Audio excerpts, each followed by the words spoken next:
Well, this is probably the most people we've ever had in the control room who all speak the same language. Does anybody in here speak French? If you speak French, just start talking in French. If you speak Spanish, start speaking in Spanish. If you speak German, if you speak English, start speaking that. Now everybody just start speaking. When I blow the whistle, we'll stop, because this is what my job is like when the race is going. Go ahead, start talking.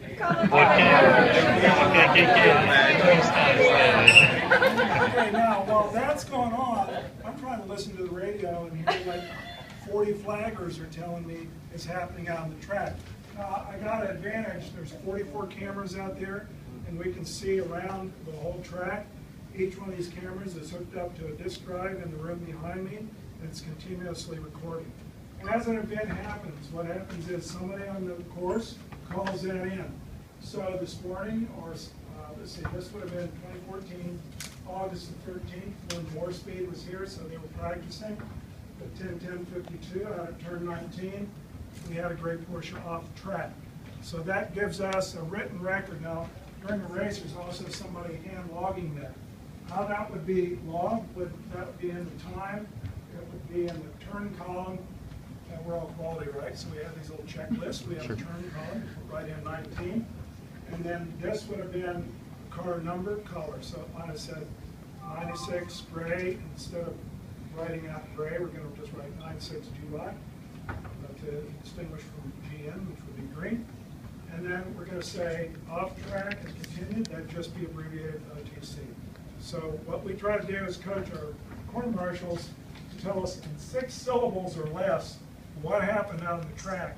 And we're going to condense that down into 6 characters or less on a written record. And we only take written record and video recordings. We have no voice recordings. So it's kind of like the courtroom. Sure. And those records can be used in court should there be some kind of claim. So during a race, who's in here? The race director is in here. I usually sit right over there as race control. Next to me is the emergency vehicle dispatcher over here. And then we'll have race stewards. There's a race steward that takes care of the pace car. There's a race steward that takes care of the grid. What's getting ready for the next race. When we get cars on the racetrack, you ever wonder how they get in the right position? We've got to get them started in the right position before they ever go out on the track. That's what the grid does. So the grid marshals are out there saying, okay, you line up here, you line up here, get the cars ready to go. We have stewards for the pit out, so when we're going to release them from the grid and pit out, make sure they come out the right way. We have a black flag steward, so if somebody gets called in for black flag, which means get bad. There's a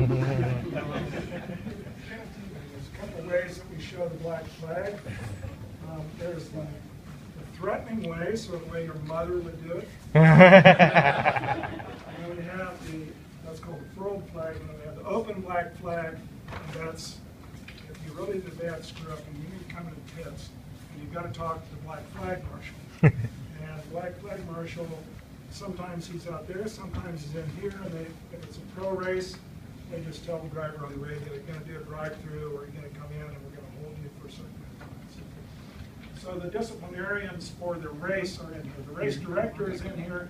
He doesn't wear a radio or anything. He just tells everybody else what to do and ask annoying questions if you're on control. What they say, how come that guy didn't have the yellow flag out, and that kind of stuff. So when you guys were talking at the top of your lungs in many different languages, that's exactly what it's like in here on race day during a race. Now, we like to watch what's going on, and this becomes especially important when we have, let's say a car goes off. So if a car were to go off, right in here, we want to get a close-up of it. We can zoom and pan and tilt the camera to look right in on the car and tell what time it is on the driver's watch if we have to. And we'll bring that up here so the race stewards can see what's going on. And then the emergency vehicle dispatcher will tell his team how to come out, which hole to come out on the track. And we saw some track maps here. The EV dispatcher's got that all memorized, and they know where their emergency vehicles are parked and which ones are at which cutout. So if we need a fire truck, we can get a fire truck out there. If we need a flat tow, which is sometimes called a rope tow, where we're going to tow a car with all four wheels on the ground, we can send that out. We can send a wrecker, we can send a flatbed, we can send an ambulance. Formula One, we can send what's called a gale. It's basically a big forklift that you can use on an uneven terrain, and they'll pick the car up out of the gravel trap if they get stuck. So the EV dispatcher is down there, and that's who also controls what's on the camera and what we're looking at, and brings up things so the stewards can do it. And he can bring up replays, he or she can bring replays up. So if they want to say, hey, how did that happen? And we can look and see how an accident progressed. And then we can save it, we can put it on a thumb drive, and they can take it back with them in case there's a protest later. Drivers sometimes just don't believe they do dumb things. You have to show them what they were doing. So when we say, you passed under yellow, no, I didn't see the yellow. We'll show them going by 4 yellow flags on the road. I get some message. I have a question. Yeah. So is this different than like what's on TV, or is this a shared feed? This is a closed circuit, but for things like the X Games or other TV events, we can connect to them with our cameras so we can share it. Now, they don't like to use this because it's not as high fidelity as their cameras, but if it's the only way they can get it, sometimes they'll take shots. Okay? Yeah. What is the worst accident you've ever seen sitting in this room? I saw a car flip over during last year's SBRA race. The car went over the crest of the hill at 9. It was an old, about 1950s sports car racer. It tangled up with an open wheel racer, and actually the sports car racer flipped on top, and he went down the hill upside down on his lip. And that one kind of really scared me when I saw it sitting here. The worst one I've seen out of the track was I was at turn 11, a guy's throttle stuck. He flipped the throttle downshift and he just plowed right into the wall. We have Tech-Pro barrier up there. If you look on, it shows Cam 20, this is turn 11 Alpha. So he just came straight across there, bam. I was sitting in this flag station up there on communication. And the first thing you got to learn when you're out there on communication is you're not going to save anybody's life in the first 3 or 4 seconds after it happened. So you have to kind of collect yourself and take a deep breath and think about what you're going to say, because the next few words could save somebody's life by getting the right response team there. So, I said, hey, we just had a hard impact at the wall. We're going to need the ambulance because I don't see the driver moving. We're going to need plateau to get this guy out of the wall. And they red flagged the race when they brought it up here. The race steward decides to do that. So the only thing we can do is put out the yellow when we're out there. In here, they'll say red flag all. Everybody goes red flag. All the cars will come in, and then they can get all the emergency vehicles that they have on track out there. Yes, sir. At some of the speeds, this is a pretty fast track. Yeah. That means that the information coming in sometimes can be like a torrent, couldn't it? Yeah. How do you guys deal with just that staff level? I mean, how do you deal with the You have speed one of- person on the comm, so typically that's what I'm doing, and you have to be really calm because I'm talking to, let's say, 40 people out there. If I get excited, guess what? Yeah, They're going to get excited. They're already excited if something's happened, so you got to bring them down and help them focus on what's going on. And I just have to listen. If it's a crowd like this, I'll put a headset on. With one ear up so I can hear what's going on in the room, and the other ear listening to my radio. But you got to be really calm. You got to think about what is the information I need so that I can help this situation get better. What's the condition on the course? Thankfully, we can see it. Many tracks don't have this. I just worked a couple of races at Mid-Ohio, the IndyCar race and the Nationwide race last month. They don't have this. They rely on the flag community of the corner marshals to tell them what's going on. Which way is the car pointing? Is the driver moving? Is the engine running or not? You've got to be ready with all that information. They're really good at what they do. This makes us even better at what we do. And like Mel said, we have one of the safest tracks in the world. A little bit more about the technology.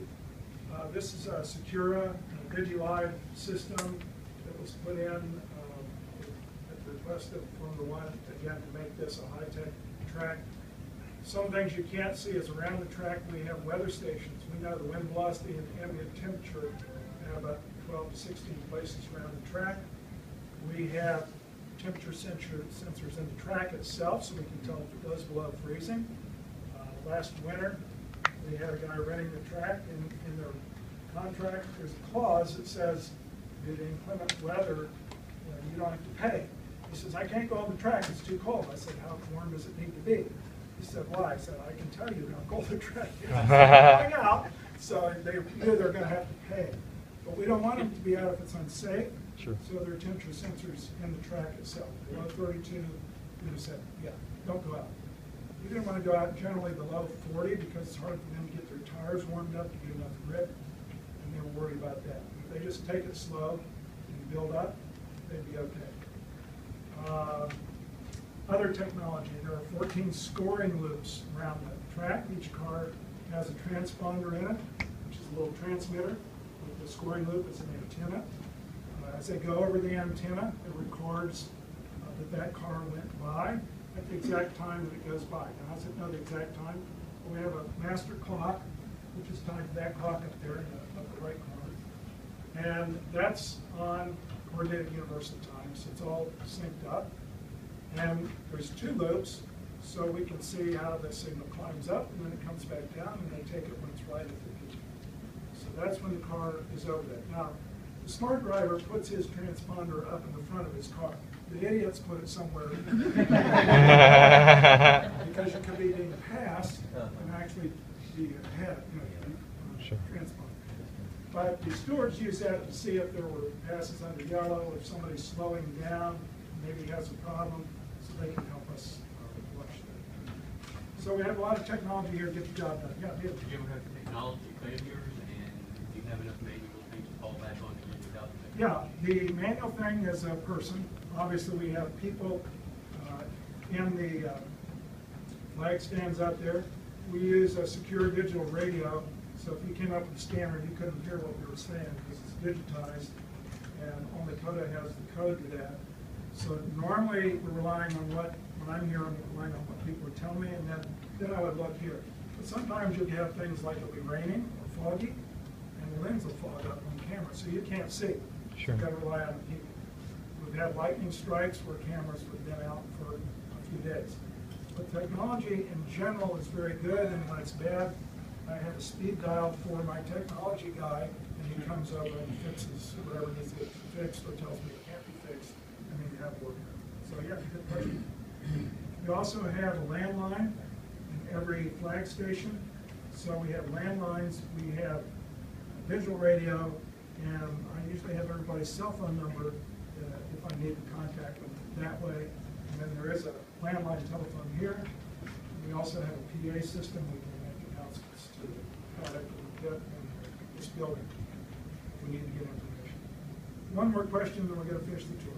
Yeah. Can you use the cameras from the TV crew in case yours go out? You said you share with them. Well, yeah, we can bring up one of my buddies that works in here. When the days are slow, he would rather watch the Golf Channel. So, certain sports networks can come up here, but the one that I like to keep up is the Weather Network. Sure. Because I want to see what's coming, especially if you have like thunder and lightning. I got people standing out there in metal lightning rods, and I want to get them into their cars if I need to. Yeah.